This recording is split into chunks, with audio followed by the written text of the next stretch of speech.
Before the uploader begins this story, imagine being inside an old farmhouse deep in the woods, a place where the silence feels a little too heavy, where the shadows down the hallway feel like they're watching, and where one single moment can convince even the most skeptical person that something beyond our world is very, very real.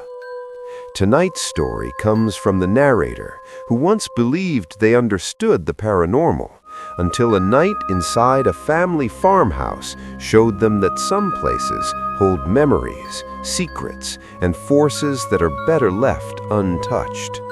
Settle in, turn off the lights, and listen closely. The narrator had believed in the paranormal for most of their life. Not blindly, not dramatically, but through quiet conviction built from a handful of unsettling moments they'd experienced growing up. But among those experiences, nothing compared to the night you're about to hear. The story took place years ago, when the narrator was around 18 or 19. At the time, they were dating someone whose family owned an old farmhouse far out of town. A lonely structure tucked inside dense woods with a pond shimmering behind it. It wasn't pristine or beautiful. It was aging, worn down, falling apart at the edges. But the family kept it breathing. It was their hunting lodge, their getaway, their winter refuge. And it was also, occasionally, their party house. The narrator had been there plenty of times with her girlfriend and her friends. Country kids, loud nights, drinking, laughing, nothing too unusual. Her girlfriend had once told them a story about an Ouija board session that supposedly went very wrong inside that same farmhouse. Something about voices, movement, shadows.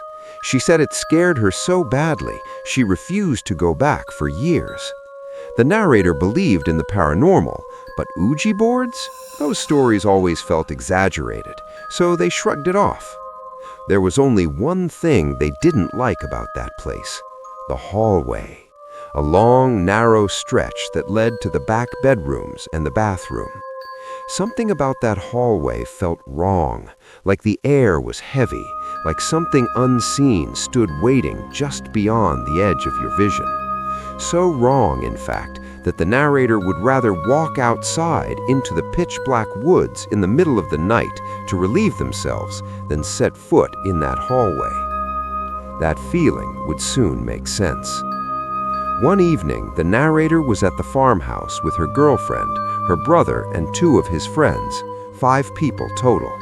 The brother and his friends were classic country boys, tough, grounded, joking, hunting by day, drinking and gaming by night. And, importantly, they were deeply Christian and refused to believe in anything paranormal. The group spent the night hanging out in the living room, a white sheet draped across the wall while a projector cast Mario Kart onto it. Laughter, trash talk, drifting blue shell arguments, just a normal night. Until the crash. A sudden, thunderous, chest-shaking explosion of sound slammed through the house. Everyone froze. Even the skeptical boys turned pale. The sound had come from the back bedrooms. It was so loud they thought a tree had fallen onto the house, something that had happened before. So they all marched toward the hallway, flashlights and phone screens lighting the way. The first bedroom? Normal. The second? Also untouched. But the final room, the one at the farthest end, told a story none of them were prepared for. The entire room had been ripped apart. Every single thing in that room, the queen bed, the dressers, the recliner, even the lamps, had been hurled violently to the right side of the room, piled against the wall like something massive had swept its arm through the air and crushed everything into a single corner. The bed wasn't just tilted, it was nearly vertical, leaning with its headboard high up the wall. Just hours before, the room had been completely normal. The girlfriend's brother had placed his bag there earlier. Everything had been calm. But now, it looked like a hurricane had passed through a single room, and nowhere else. The narrator felt the blood drain from their face.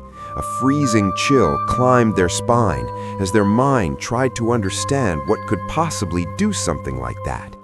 There was no sign of damage on the roof, no broken windows, no evidence of a tree, no animal, no intruder, nothing. And that's when fear took over. They didn't talk, they didn't debate, they didn't investigate. They ran. The group grabbed the bare essentials and sprinted out of the house, leaving behind everything, including the brother's bag, which he didn't even try to get. They drove straight to the girlfriend's home, terrified, breathless, shaken.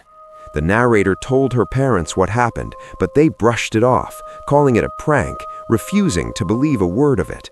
Still, after enough begging, her father, who frequently visited the farmhouse for maintenance, agreed to check it out in a few days. Those days crawled by. When he finally returned from the farmhouse, he was furious, because according to him, nothing, absolutely nothing was out of place. The room was perfectly normal, the furniture was exactly where it should be, and the brother's bag sitting neatly on the end of the bed. The narrator knew then that whatever happened that night was real, because no one in that group would have risked going back, and none of them were strong enough to move that furniture the way they had seen. The narrator never returned to that farmhouse again. Whatever happened in that back bedroom wasn't a simple misunderstanding, wasn't the wind, wasn't a raccoon, wasn't a prank. 5 people witnessed that room destroyed, yet days later, it was completely untouched. Was it something tied to the Ouija board session from years before?